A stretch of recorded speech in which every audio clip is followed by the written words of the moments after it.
Okay, we're next going to move to a panel of distinguished guests to look at industrial development aspects of the shale gas boom.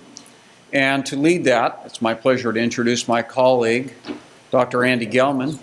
Andy came to Carnegie Mellon in 1992 and he joined the Department of Chemical Engineering. In 2003, he became head of chemical engineering. Andy is the Lord Professor of Chemical Engineering, Chemistry, and Materials Science.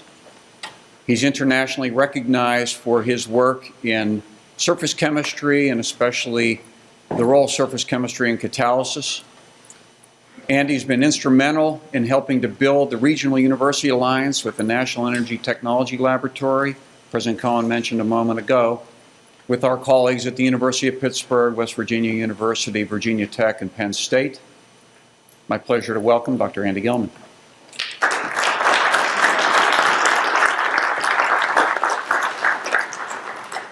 Thank you, Dave. So let me add my appreciation to all of you for being here today. We've been working on this for 2 or 3 months, and it's really gratifying to see as many people in the room as we really have here today. The rest of this morning, it revolves around 3 panels of experts that we've put together to discuss various aspects of shale gas and its utilization in this region. What we're really hoping for is for a lot of discussion. And so, in fact, all of the panelists have agreed to keep their initial comments to less than 5 minutes, which ought to allow for plenty of room for discussion.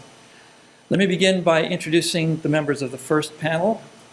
First up is, who will be sitting left to right from your perspective, is Jerry Holder, who is the Dean of Engineering at the University of Pittsburgh. Jerry. Next.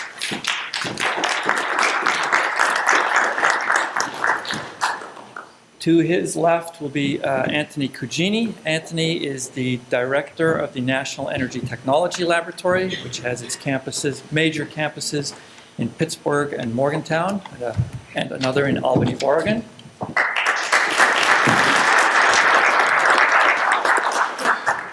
Peter Molinaro. Peter is Vice President for Government Affairs in North America for the Dow Chemical Corporation.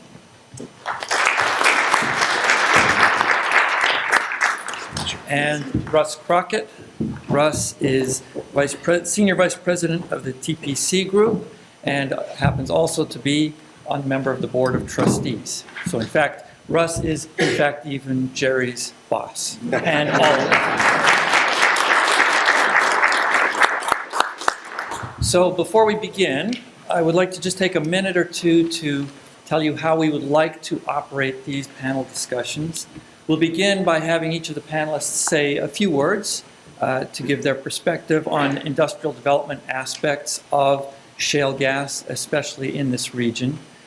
And then we would hope that the latter half of the conversation is really a conversation. In order to ask questions, what we would like you to do is use the index cards that are in the folders that were handed to you. In the course of the presentations or subsequent discussion, if questions come to mind that you would like to have addressed to the panel, please write them on those cards and hand them either to the left or to the right.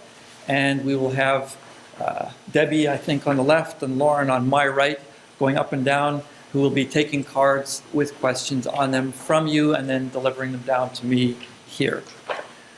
The good news about the cards, keeps all the questions short.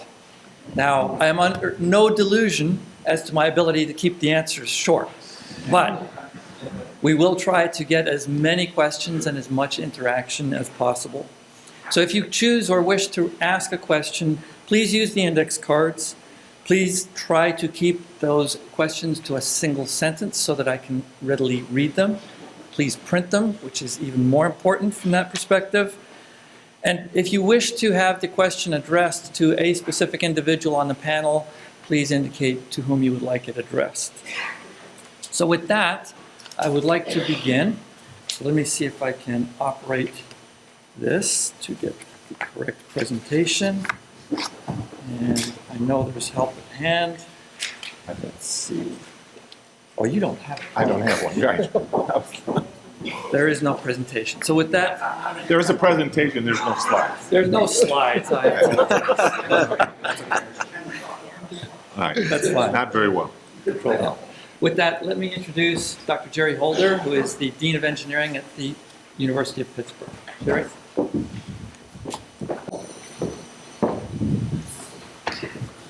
Thanks, Andy, and thanks to Carnegie Mellon and the National Academy for allowing me to participate in this event. I think it's really terrific. And I want to start by making one point that I think is very, very important. The discovery and development of shale gas and oil represents, I think, the greatest economic opportunity that the United States, Pennsylvania, and this region have seen in a long, long time. Gas is almost always preferred fuel to coal and oil, primarily for its ease in transportation, low carbon content, and less undesirable components. While coal is less expensive per unit energy, gas is far less expensive than oil right now, currently about 1/4 of the cost.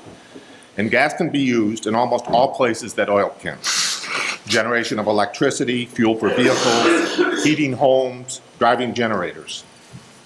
In 20 years, it's expected that gas will provide 25% of the world's energy needs, which, if you think about it, is about 4 or 5 billion BTUs every single second.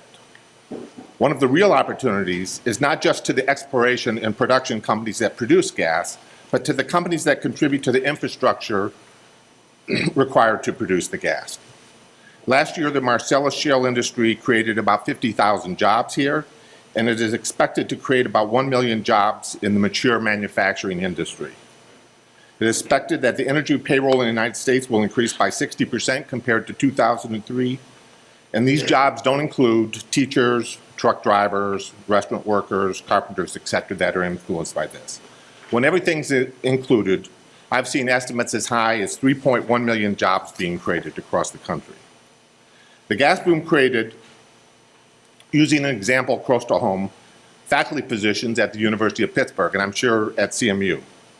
It created some staff positions and graduate student positions. In the broad energy field, we have or will add about 40 overall paid positions.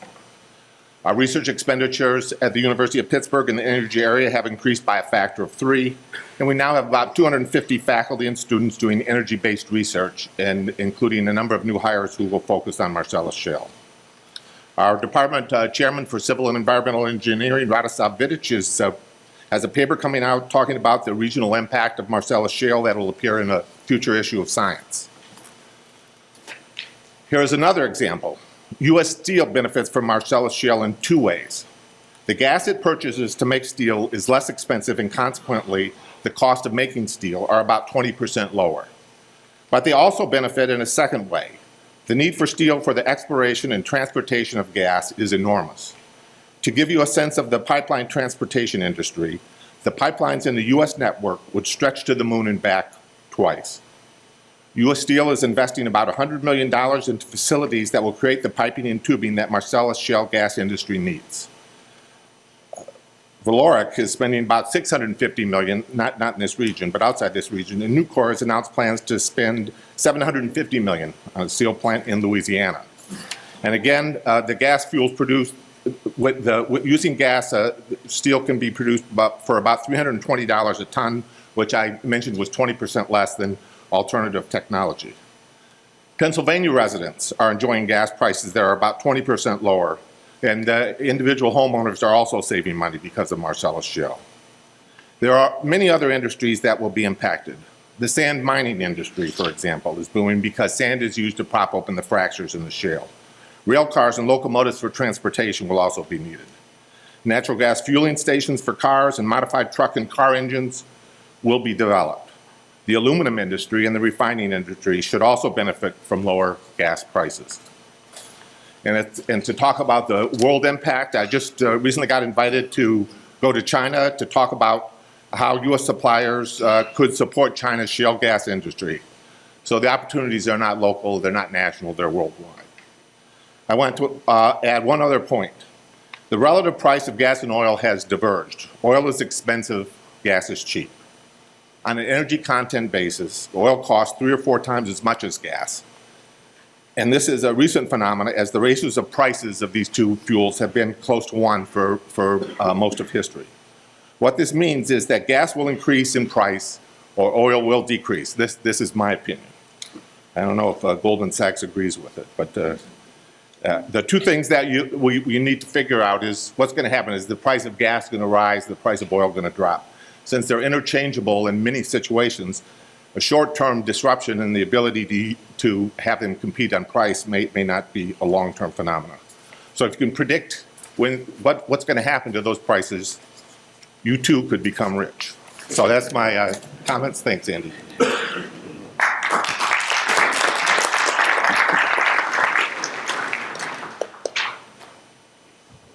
Thank you, Jerry.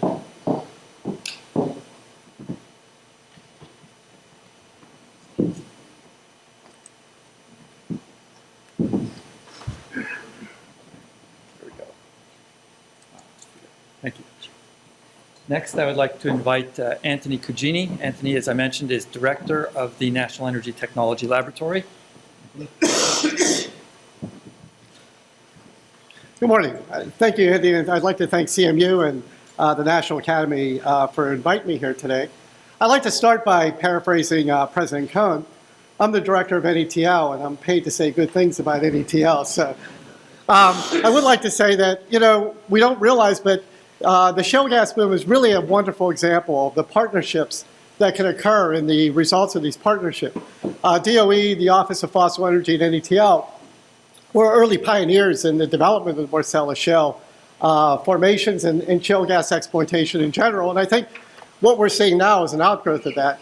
I'm going to come back to that point at the end of my slide, but I just wanted to point out that these partnerships, and Jerry really referred to them in his opening remarks, can be quite powerful, and this region actually can exercise great power as we start to shape the future. What I'd like to talk about a little bit is really the resource itself, the natural gas resource itself. We're seeing what I call a paradigm shift in energy. And oftentimes when you go through a paradigm shift, you don't recognize you're in the middle of it, and you don't recognize the changes occurring. And what we're seeing is a tremendous change in the natural gas landscape. One of the key changes, and it's obvious from this map, but sometimes it's so obvious that you don't pay attention, is a wonderful geographic diversity of the natural gas that hadn't occurred in the past. When you see the growth in certain areas, we're seeing that the other states, represented by Pennsylvania, Ohio, and others, really are producing as much or more gas as we've been producing in Texas and other parts of the country. This is really having some dramatic impacts on pipeline flows and other aspects. But really, I'd like you to think about what is the impact on price. As we start looking to the future, we know that when something like a Hurricane Katrina or Rita or some other hurricanes had come through, we know some disruption of gas supplies and the impact subsequently on prices and things of that nature. As we start looking at this geographic diversity, we've created a robustness within this country now that will be able to mitigate some of these effects. And some of these effects may be, and I won't guarantee, like Jerry said, if I could actually predict with absolute certainty, I probably wouldn't be the director of NETL. I might be in some other job. But it may start to offset some of that volatility we've seen in the past. So let me just refresh some of this volatility and some of the impacts. Some of the volatility has been due to weather events. Some of the volatility has been due to demand shifts based on economic growth or downturns. And some of them will be related to storage implications or lack of storage or over-storage implications. What we're seeing today now with almost an assembly line approach to natural gas production is a potential for reducing or mitigating a lot of these opportunities or a lot of these causes for volatility. And the point I want to make is as we start thinking about the future of natural gas, we are in a paradigm shift. We're having trouble coming to grips and internalizing this shift. But it really tells us that we're really basing a lot of decision-making that we look to the future on the past. Now, that's not a bad thing. I mean, one should learn from the past. But on the other side of the coin, if some of the factors that are occurring are offsetting some of those issues that we've seen in the past, we ought to recognize that and factor that into our decision-making ability and then start thinking, does that allow us to be a little bit more ambitious in some of the decisions and investments we might make? Finally, let me come back to being the director of NETL. 10 years ago, the director of NETL would have stood up here and taken great credit for the coal bed methane story that the laboratory helped facilitate. The coal bed methane story actually resulted in 10% of dry gas production from coal bed methane, a nuisance gas in the past. Well, today, the director of NETL gets up and says, well, the coal bed methane story was okay, but we're really proud of the shale gas story. Look at what we're doing. Look at what our efforts have done with shale gas. Well, look at the bottom of that slide, the methane hydrates. This resource dwarfs most of the other fossil energy resources that are occurring. Last year, we participated in a pilot test, and we were instrumental in conducting a pilot test in Alaska, where we actually showed that one was able to produce natural gas from a methane hydrate deposit. There was a lot of press recently about Japan's test on producing natural gas from hydrates. 10 to 20 years from now, the director of NETL will say, that shale gas story was interesting, but really, we're really proud of the fact that we've helped make methane hydrates a recoverable resource and have set the tone for exceptional amounts of gas available to our country. My point is, the paradigm is shifting, the energy landscape is shifting. We ought to start making investments and understanding and decisions based on that shift in the energy paradigm. Thank you.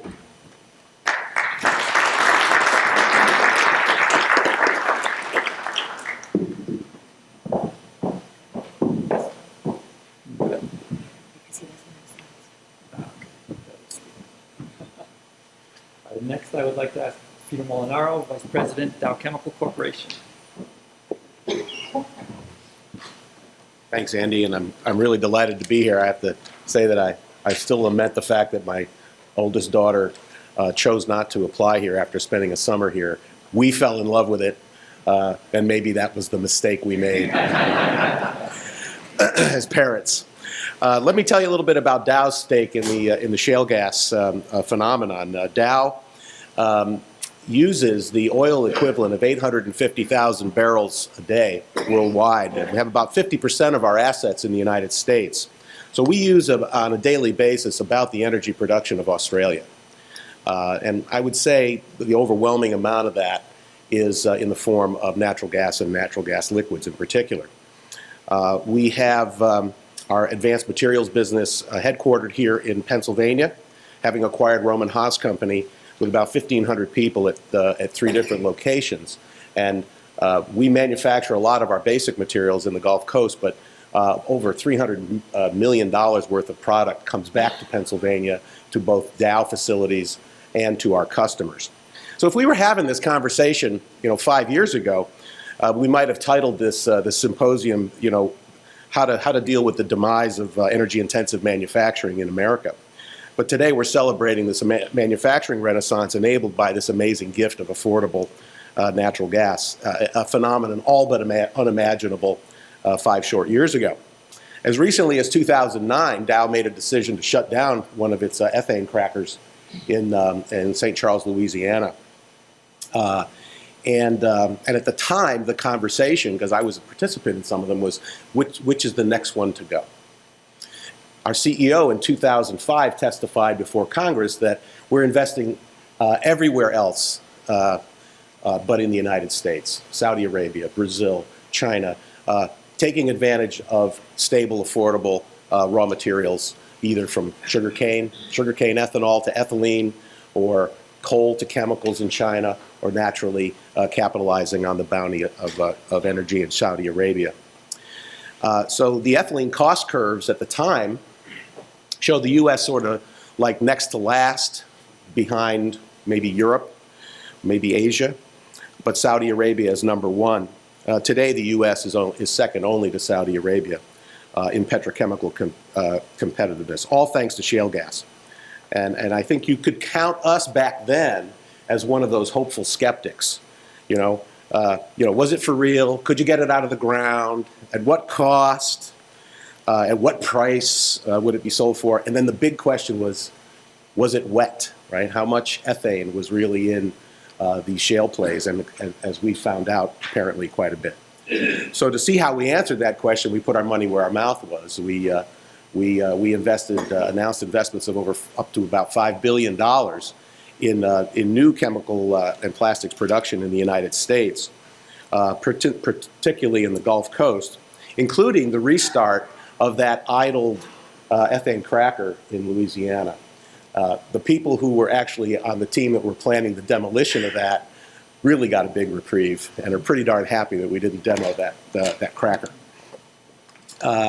So we've carefully been tracking this manufacturing renaissance that's been enabled by shale gas. And to date, we've cataloged something on the order of 108 energy-intensive investment projects around the country that I think are going to account for something on the order of 6 billion cubic feet a day of new natural gas demand from a variety of sectors. The American Chemistry Council estimates about a 25% increase in petrochemical production would produce 17,000 new jobs and 32 billion in increased U.S. chemical production. Pennsylvania can get a share of that. A $3.2 billion investment in, say, a cracker in Pennsylvania would generate about $9.7 billion in additional chemical industry output, bringing the state's industry revenues to over $31 billion and making Pennsylvania the 8th largest chemical producing state. So we see this renaissance really occurring in 3 waves. We've seen the first wave, which is these basic materials manufacturing plays. The second wave we're starting to see, we announced last week that JV, Idemitsu and Mitsui are executing an offtake agreement to take some of our ethylene from our Gulf Coast facilities and make intermediate products for sale back to us and to other customers. And now we're starting to see a third wave. And I think right now it's anecdotal, but this is, I think, the exciting part. The third wave is like if you think about a toy maker in Vietnam who may have moved from the United States to Asia. Well, he has to buy his raw material that's based on naphtha, which is indexed to the world oil price. So his raw material prices are automatically higher. He's doesn't have the opportunity to automate, and he's got to put his product on a boat for 2 months to get it to the United States. He's now looking at raw material costs that are a fraction of what he's paying now. He has a better opportunity in the United States to automate, and he can really compress his supply chain. So we think it's that third wave, the people that are going to make the car bumpers and the toys and the dashboards and all of these downstream products that are the real opportunity for places like Pennsylvania and Ohio and West Virginia. And that it should be the opportunity to capture that wave, and we need strategies around that. I know there's a cracker contest going on in the region. Cracker expansions on the Gulf Coast are largely occurring at already integrated facilities, and they have a head start. So it remains to be seen just how many crackers will be built outside of the Gulf Coast. We have a lot of things that we can do to attract this third wave. We need competitive rail. We need the distribution system because, to have affordable energy, you got to be able to get the distribution system right. You have excellent transportation, and of course, the R&D follows the manufacturing. My CEO has written on this subject, but we locate a lot of our research and development near our manufacturing operations, and to the extent that you can attract manufacturing, you have amazing educational resources in this region. We can squander this opportunity. Policies that drive up demand out ahead of supply. While we constrain supply, we have a tendency to have a love-hate relationship with natural gas. Bans and excessive regulation on fracking can be a problem. Early excessive retirement of coal-fired power plants and the prospect of exporting large amounts of natural gas in the form of LNG, you could create a recipe that disconnects demand from supply and may return us to some of the volatility that we experienced in the last decade. So in my adult life, we have mostly been dealing with energy and energy policy from the standpoint of scarcity. Today, we are dealing with it, and I can't say that we're in a period of abundance, but we can see abundance from here. And I think that's an amazing opportunity, perhaps a once in a lifetime, once in a generation anyway, opportunity for the United States and for this region. Thank you.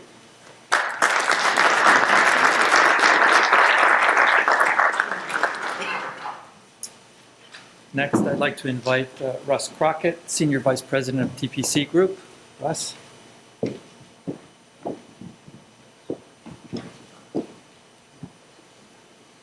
Thank you, Andy, and good morning, everyone. It's always great to come back to Carnegie Mellon. As an alumnus and a trustee member, I'm very proud of this university. and being part of this university. I wanted to share some recent information. I was just at an industry international petrochemical annual meeting down in San Antonio. We had 3,000 of our industry colleagues there, and the impact of shale development was once again a very hot topic this year at that conference. Shale E&P over the last 6 years has created such a renaissance for the petrochemical industry that I'm sure historians will look back upon this time period like the gold rush and the first oil boom. So in the 5 minutes I have to talk here, let me share a few of the topics that we covered at last week's industry conference related to shale. First, one of the topics was, what is the benefit of shale for the petrochemical industry? And, you know, I think the previous panelists talked about some of the things that we talked about down in San Antonio. Given the disparity between oil and natural gas prices today, North American E&P companies have been increasing their gas development activities toward wet gas plays like Marcellus here in Pennsylvania and Eagle Ford in Texas, where natural gas liquids are abundant. Natural gas liquids have become the preferred feedstock for ethylene producers over oil-based naphtha. And the NGL supply has been so plentiful that most of the U.S. petrochemical companies have switched their olefins crackers to maximum ethane to take advantage of the ultra-low feedstock costs compared with the rest of the world, which is largely based on a crude oil price marker. So this trend is expected to continue through 2017, and as ethane supply continues to grow. We expect to see ethane supply to grow from about 1 million barrels a day, which is where we currently are, to 1.7 million barrels a day, and maybe even as high as 2 million barrels a day. And this increased volume is coming from fractionation capacity that either already exists or is being expanded either here in this region or down in Mount Belvieu, Texas, which is close to Houston.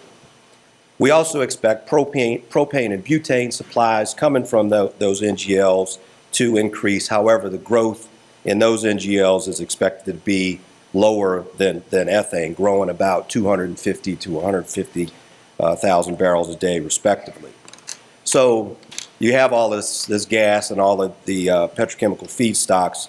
What investments are in the queue to take advantage of the inexpensive NGLs for petrochemicals? That was another question that was explored, discussed.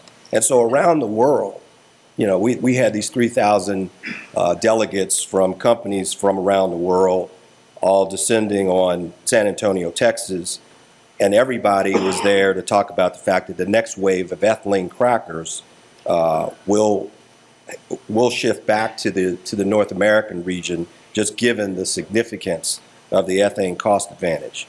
This fact has led to the fact that the industry as a whole has announced production capacity of roughly 11 million metric tons in the U.S., Canada, and Mexico, according to our industry consultant, IHS. And that's expected by the end of the decade. So to put that 11 million metric tons in perspective, today's market for ethylene is 33 million tons. So about a third of the capacity has been announced in terms of expansions in the North American region. In addition to that investment for ethylene crackers, there are other opportunities to take propane and butane and turn them into olefins that many companies, including Dow, have announced propane to hydro, butane to hydro projects. But in addition to that, a number of midstream MLP companies have expressed interest in LPG export facilities above and beyond what Enterprise and Targa have already announced and have on the books. In fact, Wells Fargo Equity Group is estimating that 400,000 barrels a day of propane and butane exports will be in place by 2017.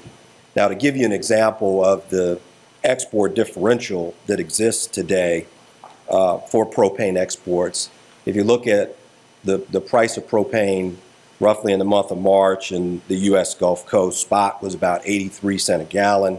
In Western Europe, it was $2.06 a gallon. And so there's about $1.20 a gallon difference. And so that incentive is significant enough to encourage investment in exports of some of the NGLs that may not find a home elsewhere. Let me close by talking about some of the demand fundamentals that are driving the need for increased supply of ethylene-based chemicals and plastics. ExxonMobil every year updates their outlook for energy, and they go out 25 plus years, in this particular case to 2040. And there were a few compelling statistics that I think are noteworthy. First, Exxon predicts that the global population will grow from 7 to 9 billion people in the world.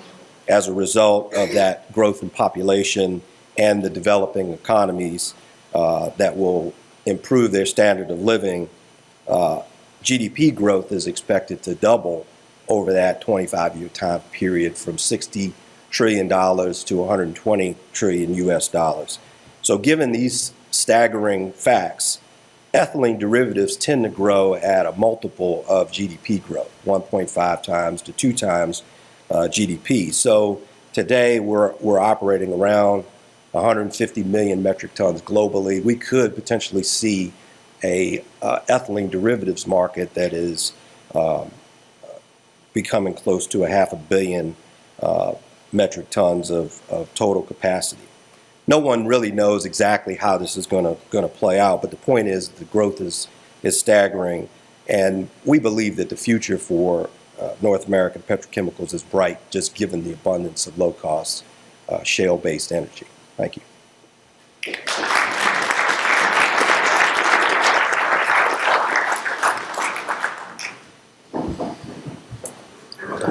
Thank you all very much. So if ever I doubted this card system, I apologize. We have to face reality here. I couldn't even read all these questions to you in the time remaining, let alone ask our panelists to answer them, unless I read them in parallel and they answer in parallel, which won't do anybody any good. There are a lot of really good questions here. Some of you have answered or asked questions, the same question, and so I was worried about how to decide, but it turns out it's easy. If the same question has been asked 3 times, it's worthy of being asked by me.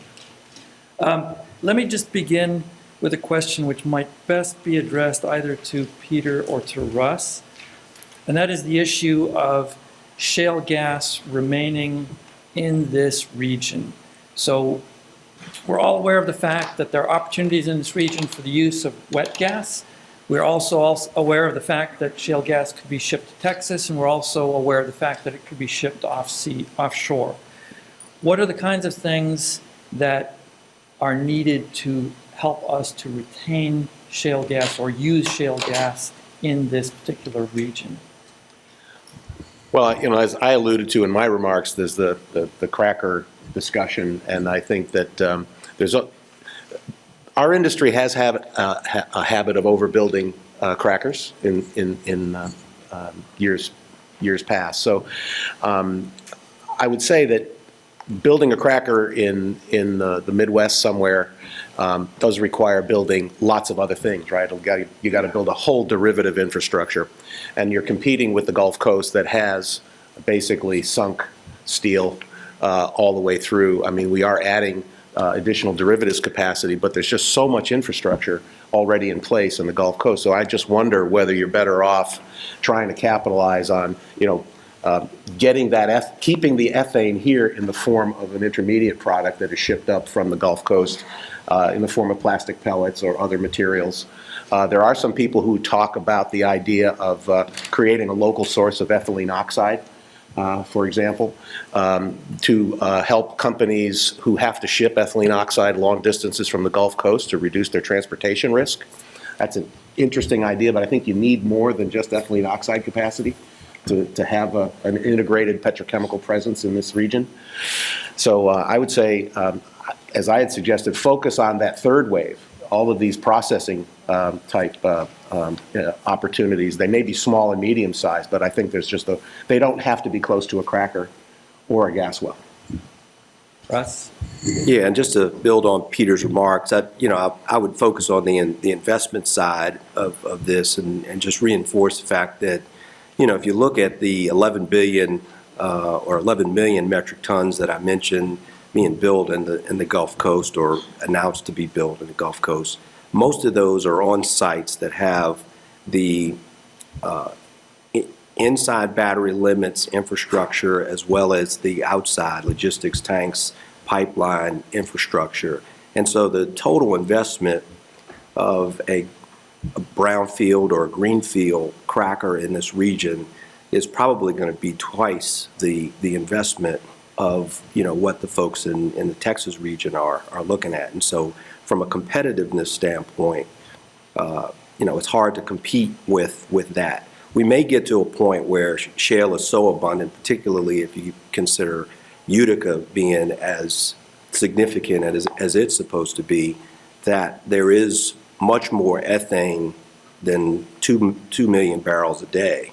And if that were to occur, it may, beyond, say, 2020, lead to the fact that there is an opportunity to stay in this region. So I certainly think looking at the Utica is another potential opportunity for that first grassroots cracker that's built in this country to have some legs. Thank you. So let me ask another one on behalf of at least 3 or 4 people. Probably address this to Anthony and to Jerry Holder. So the obvious issue with continued use of a large natural gas resource, especially if we augment it with natural gas or methane coming from methane hydrates, is that it affords society an opportunity just to use methane for the next 2, 3, 4, 500 years without regard to potential impacts on the climate, or without regard to trying to develop a much longer-term sustainable energy source.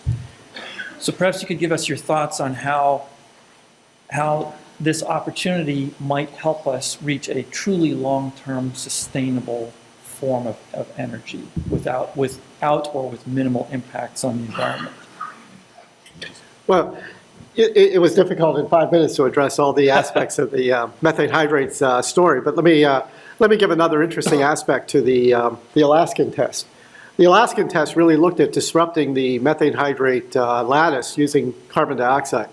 And what you really get, and Jerry was actually one of the pioneers in a lot of this research, what you really get is an exchange of the CO2 for the methane in the lattice. So you really almost start developing what would be considered a closed loop cycle where you're putting CO2 into a formation and extracting and harvesting natural gas from that formation. So a lot of this research is actually directed towards reducing the carbon intensity of the resource. And so if we're successful, then we will have significantly reduced the carbon intensity of resource, which would be a positive direction. Moreover, I think the broader question is, what is the impact of more fossil energy use on climate change? And that really isn't a question that I would say is really something we could address at this symposium. But let me just take a shot at what our laboratory is engaged in. We're very much interested and concerned about carbon capture and storage, and the notion of how does one reduce the carbon intensity of any energy source they use. Really, that is the key driver, and that's the key pathway, I believe, of moving towards more sustainable economies. And so, I'm not in fundamental disagreement with the philosophy of the question. What I really think is we have to look at the trends and really develop solutions that engage those trends. Reducing the carbon intensity of processes that use these energy resources is really a key answer, and that's really a key part of the resource or the research that we do at the lab. Yeah, and I would add one other thing is that the projections are, if you talk to energy companies, the projections are that fossil fuels will be a part of the energy mix into the future. For the next 50, 100 years, there'll still be a significant amount of fossil fuel usage. So in that regard, if you can use natural gas instead of coal, coal's got a 1 to 1 carbon to hydrogen ratio. Natural gas has a 4 to 1 hydrogen to carbon ratio, so it has much less carbon per unit energy. And so if you could substitute that for projected use of coal and oil, you're actually reducing the CO2 emissions from fossil fuels. Now, as we transition to renewables, and the problem with transitioning to renewables, if you have a 100% increase in renewables, it makes a 5% impact on the use of fossil fuels. So it's a transition. It's a challenge. It's not going to happen in 2014. It's not going to happen in 2020, and you may see some significant effect by 2030 or 2040. But it's not. So I think that the gas is actually positive toward the climate. Thank you. So this is a really interesting one. I'm a fairly ignorant energy user. I pay the bill and I don't look at the details. But one questioner asks, why is it that natural gas prices for home fuel appear to be going up rather than going down? I don't even know that to be true because, as I mentioned, I don't look at that level of detail. Can anybody address that? I before coming here, talked to our energy purchasing person, and I think there's a lot of issues with local distribution system, and is there a sufficient infrastructure to support it? You have a lot of gas chasing demand in the Northeast, which means they'll pay a lot for it there, and so maybe it affects the regional pricing that utilities charge basically to support their infrastructure, and then the fact that the gas is really moving outside the region to areas that are even further constrained in infrastructure. I don't think New England ever met a pipeline it ever liked. Yeah, and I think, for the purpose of the symposium, I mean, as we start talking about industrial uses, the question of infrastructure becomes hypercritical, and so we're seeing that question really at the forefront more than other questions as we read the popular media. And so, just to reinforce what Peter's saying, I think that is an open question for discussion, I believe. And the price of gas has recently gone up. I mean, it went from $10 to $2, and now it's at like $4 or something like that. I'm not quite sure what it is, but so there has been very recent history increases in gas prices. True. In the open market. Yeah. Well, all of us have had the heat turned on longer this year than ever before. So let me ask maybe a more general question, really around government and federal policy.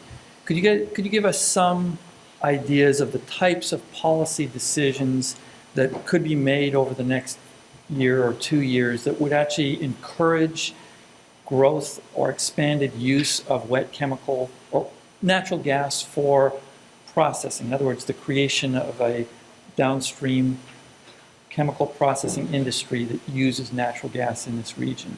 So the real point is, what types of policies or regulations are needed to encourage that to occur? I guess I'll try that one. We've actually struggled with that question because we don't really think we need a lot of policy. There's a lot of wet gas, and it's just a great, it's just a great opportunity. I think there was at one time some worry about whether there were enough fractionation plants and whether you could create incentives to do more fractionation. There were some worries about, in periods of high prices, do we actually reject enough ethane to keep this flow going, and should you have pipeline standards that assure that there's an adequate, always an adequate amount of ethane rejected from the gas supplies to keep it away from the burner tip. Those are the only ones I think of. There are some incentives that states are trying to put on.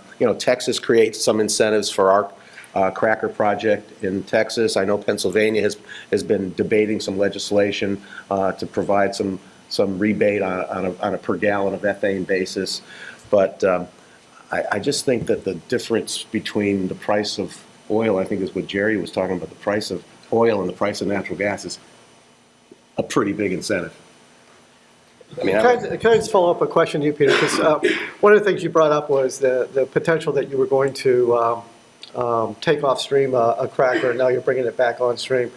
Is that what you're saying, that the capitals is so overwhelms the regulatory issues that it's really capital investments? That's my impression. that we're not experiencing any issues with regulatory approvals at these sites. They're in existing, on existing footprint. It might be harder to do a grassroots one, but and maybe looking at the regulatory system to make sure that a facility doesn't get dragged out for years. You are competing with Texas, and Texas is pretty efficient from the standpoint of regulatory approval. I'll add to that. I think a bad example of what we've seen is the federal environmental regulators stepping in with the state and imposing certain requirements without a lot of discussion and certainly without industry collaboration. And so we've actually seen in the state of Texas with the greenhouse gas permit regulations that there is now an extra step that we have to, it's okay to have the extra step, but what wasn't well thought through was the issue around who's going to actually work within the federal and the state offices on the permit process. So it took them a little while to get to the point where they got their act together, and now the process is moving along more efficient.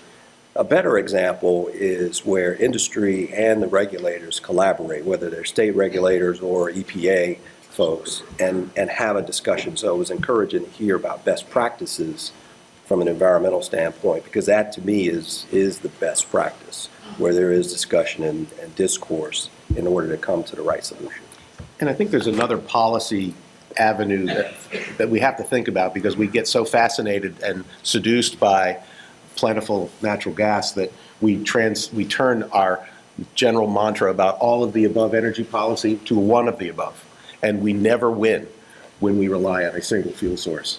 And that's something we always have to be mindful of, is that we have to make sure that we have policies that maintain the diversity of our sources of fuel. So there are a couple of questions in here that have been asked about potential impacts of geological activity on wells. Could wells be fractured completely, and how would they be then plugged or stopped?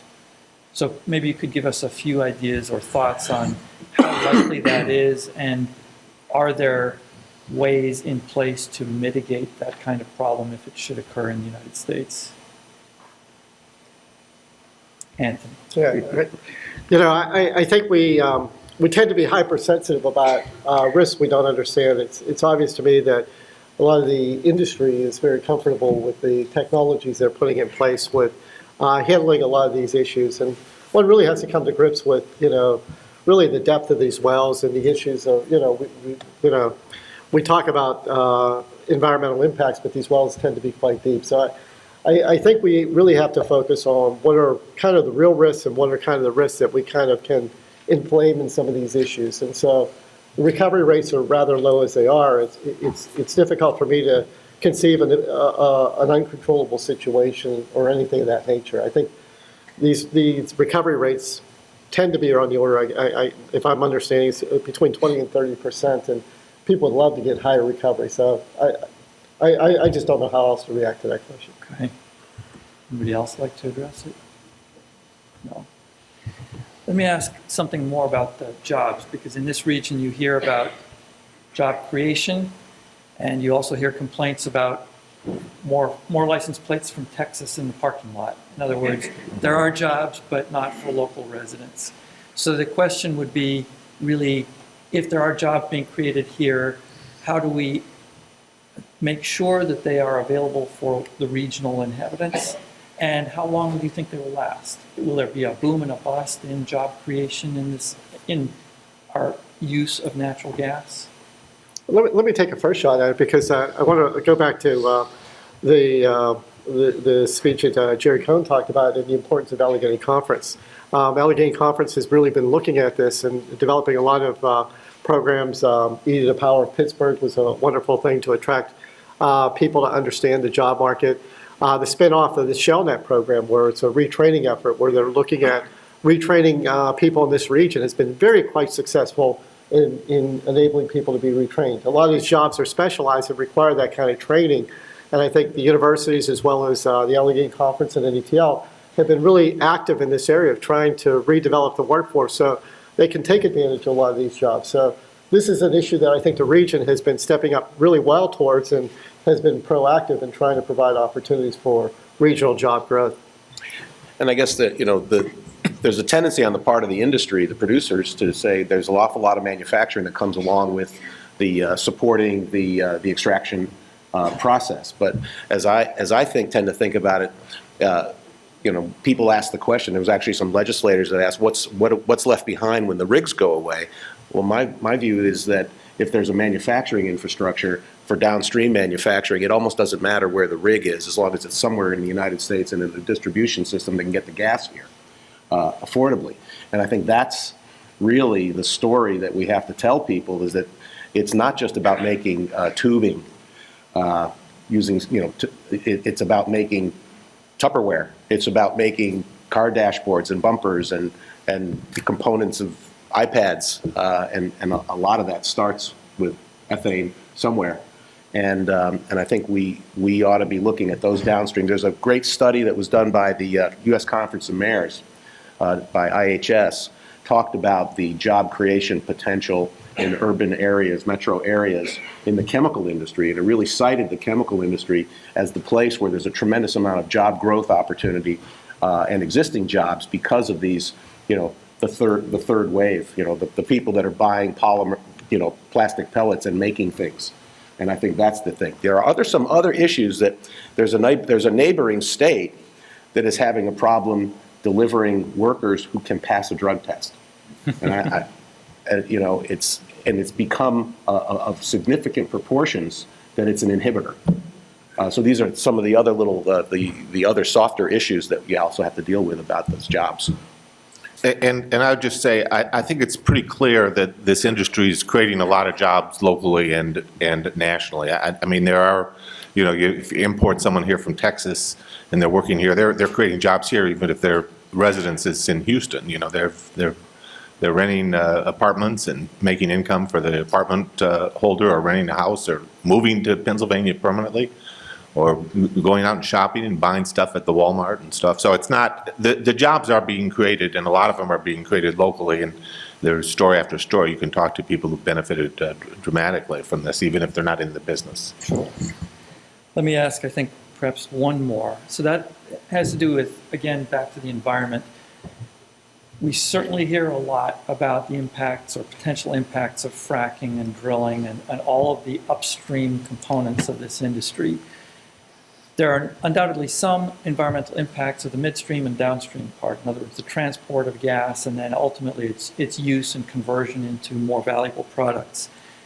So do you think, and I'll address this probably to Russ and to Peter, do you think that there are significant differences between a chemical industry based on natural gas and traditional chemical industry perhaps based on petroleum resources? Are there really new issues, environmental issues that have to be thought through? No, not so much. I mean, I think as we look at the permitting process in an olefins crackers, I think we've seen historically over the last 30 years just significant improvements that the industry has made. And so as we've gone through that process, we've seen the standards around environmental controls, best practices, just continue to get better. So I think you'll continue to see, that's whether it's air, water, land, whatever the environmental impact potential is. And the bar has certainly been raised. Industry has played a huge role in helping to raise that standard. And again, it goes back to what I said earlier. I think the collaboration between agency and industry is very critical in order to get to the right place. But I think, back to the question, I don't really see a huge difference between whether you're cracking ethane or whether you're cracking naphtha. It's in the same equipment. And you have a certain level today of environmental impact that you can have. And again, it's becoming stricter and stricter as we go on. Here I'm in a room full of engineers, and I'm not one, and I'm about to say something that's going to get me in trouble, but I think there's some selectivity. So the emissions profile of ethane versus naphtha may depend on what you're looking for on the other end, too. But I think the other issue is so much of the emissions profile of a basic chemicals plant is in the process heat side, right? So to what extent are you practicing cogeneration?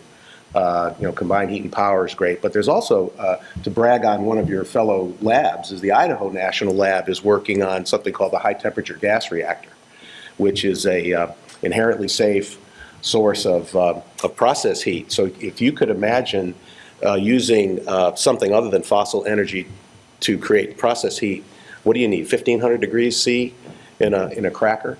If you could get most of the way there with one of these small modular high temperature gas reactor nuclear, you can really take a huge amount of the fossil fuel input footprint and carbon footprint off of refineries and petrochemical plants. Interesting technology. I'm afraid China will be practicing it before we are. Okay, I am going to keep us rigorously on schedule. We thank you very much, appreciate the responses, and I have to say I will apologize to those of you who asked questions that I could not, or asked me questions that I could not pose to the panel. Thank you very much.